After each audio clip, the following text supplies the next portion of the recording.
பஞ்சாங்கம்ங்கிறது 5.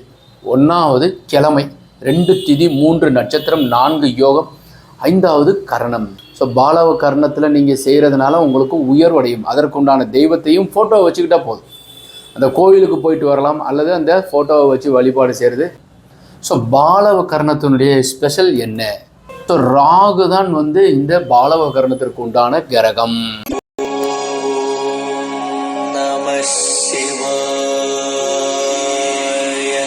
லிங்கம் வாசு நண்பர்கள் அனைவருக்கும் சிவ சரவணனின் அன்பான வணக்கங்கள்.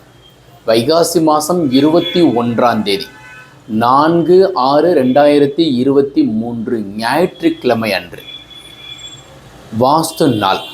ஸோ அந்த நாளில் வாஸ்து செய்து கட்டட வேலையை துவங்குவது பற்றி நிறைய பேசியிருக்கிறோம்.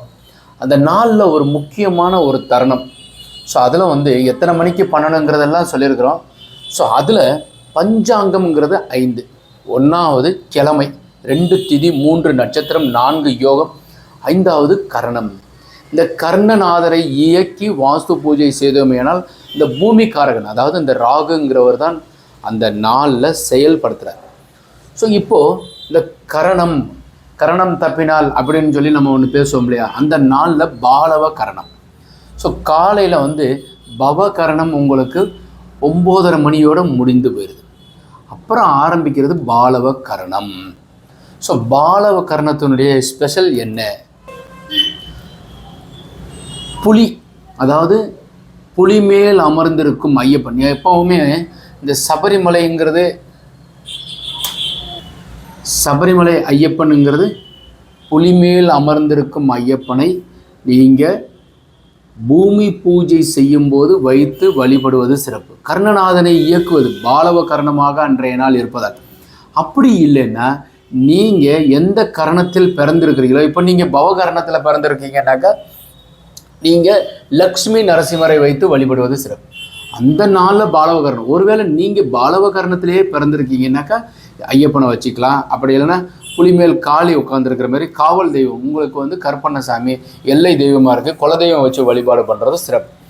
ஸோ ராகு தான் இந்த பாலவ கரணத்திற்கு உண்டான கிரகம். கர்ணநாதருங்கிறவரை இயக்கி வாஸ்து பூஜை செய்கிறது. அப்போது ராகுங்கிறது உங்கள் ஜாதகத்தில் எங்கே இருக்காரோ, இப்போ ராகு தசை உங்களுக்கு நடக்குதுன்னு வச்சுக்கோங்களேன். ராகு நல்ல நிலையில் இருக்காது. இப்போ தனுசு ராசி, நீங்கள் தனுசு ராசிக்கு ராகு தசை நடக்குது, ராசிக்கு 11ஆம் இடத்துல ராகு இருக்காருன்னா உங்களுக்கு எக்கச்சக்கமாக கொடுக்கும். அப்போ பாலவ கர்ணத்தில் கட்டட வேலையை துவங்கலாம். ஸோ பாலவ கர்ணத்தில் நீங்கள் செய்கிறதுனால உங்களுக்கு உயர்வடையும். அதற்குண்டான தெய்வத்தையும் ஃபோட்டோவை வச்சுக்கிட்டால் போதும். அந்த கோவிலுக்கு போயிட்டு வரலாம் அல்லது அந்த ஃபோட்டோவை வச்சு வழிபாடு செய்கிறது. எந்த மூலையில், ஏன்னாக்கா அன்னைக்கு ராகுங்கிறவர் கடக லக்னமாக வருது. இந்த காலையில் எத்தனை மணிக்கு பூஜை பண்ண போகிறோம்னா 10:06 10:42 10 to 10:30 வாஸ்து பூஜை செய்யணும். கன்னி மூளைக்கு உண்டானவர் ராகு, பாலவ கரணத்திற்கு உண்டானவர் ராகு, கன்னி மூளைக்கு உண்டானவர் ராகு.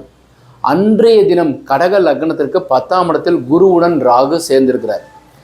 இப்போ இந்த உலகமே இன்னைக்கு விஞ்ஞான உலகத்தை இயக்கிறதே ராகு தான்.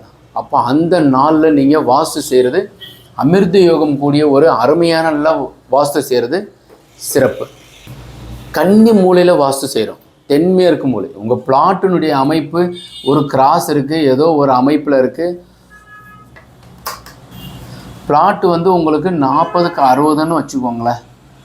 ஸோ இது ஈஸ்ட் ஃபேஸிங், இது east, west, north, south. So இதுதான் கன்னி மூலை. உங்கள் பில்டிங் இப்படி தான் வரப்போகுதுன்னா இந்த இடத்துல நீங்கள் வாஸ்து பூஜை செய்யணும். சிவலிங்கமாக, அகோரலிங்கமாக 9 செங்கல் வைத்து வழிபடணும். இந்த பூமியை நீங்கள் சிவலிங்கமாக, ஸோ லிங்காரம். என்கிட்ட ஒருத்தவங்க என்ன சொல்லியிருந்தாங்கன்னாக்கா, சார் நீங்கள் சிவ வழிபாடு பண்ணுறதுனால அந்த மாதிரி நீங்கள் சொல்கிறீங்க. ஈசானம் தத்புருஷம் அகோரம் வாமதேவ சத்ய, ஈசானம் தத்புருஷம் அகோரம் வாமதேவ சத்யஜாத். இது பூமிக்கு உண்டான வடிவமைப்புக்கு உண்டானது சொல்லியிருக்கு. ஸோ ராகு துர்க்கை வழிபாடு சொல்கிறது. அதே மாதிரி பெண், இந்த ஆல்ரெடி சொல்லியிருக்கிறது எல்லாமே நீங்கள் இந்த ராகுவுக்கு உண்டான அமைப்பில் சொல்லியிருக்கிறேன். கர்ணநாதனை இயக்கி நம்ம பூஜை பண்ணுறதுக்கு உண்டான அமைப்பை சொல்லியிருக்கிறேன். கர்ணநாதருங்கிறத நீங்கள் இயக்கிட்டீங்கன்னாக்கா ராசி பலன் நீங்கள் பார்க்குற மாதிரி கர்ணநாதனுங்கிறது வந்து ஒரு அமைப்பு.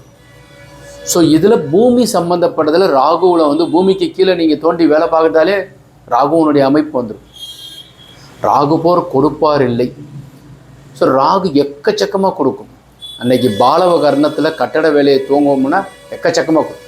இப்போ ஸோ யாரெல்லாம் வாஸ்து பூஜை செய்யலாம் அப்படின்னா, சின்னதாக ஒரு வீடு கட்ட போகிறோம், ஒரு 500 சதுரடியில், இல்லை பெருசாக வந்து 5000 சதுரடியில் வீடு கட்ட போகிறவங்களும், பசுமனை வச்சு கட்டுறவங்களும், கருட மனை வச்சு கட்டுறவங்களும், யானை மனை சிம்ம மனை வச்சு கட்டுறவங்களுக்கும் இது பொருந்தும்.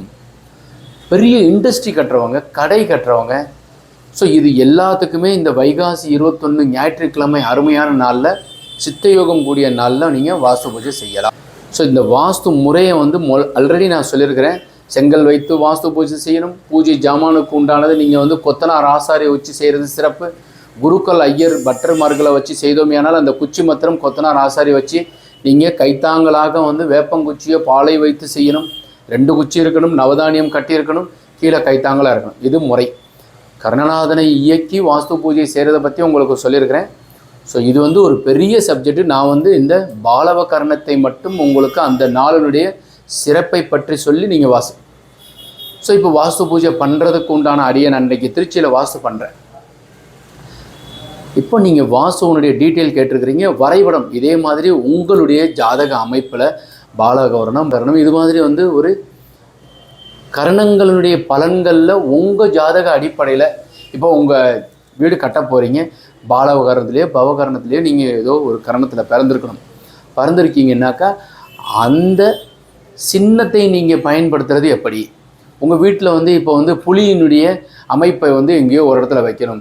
இல்லை பாவகரணத்தில் பிறந்திருக்கிறீங்க, லக்ஷ்மி நரசிம்மரை பூஜை அறையில் எந்த மூலையில் வைக்கிறது, எந்த இடத்துல வைத்தால் சிறப்பு, இல்லை நாங்கள் வந்து 4 பேருக்கு உண்டான சேர்ந்த கரணத்திற்கு உண்டான பலன்கள், இது எல்லாமே ஜாதகத்தில் சொல்லியிருக்கும்.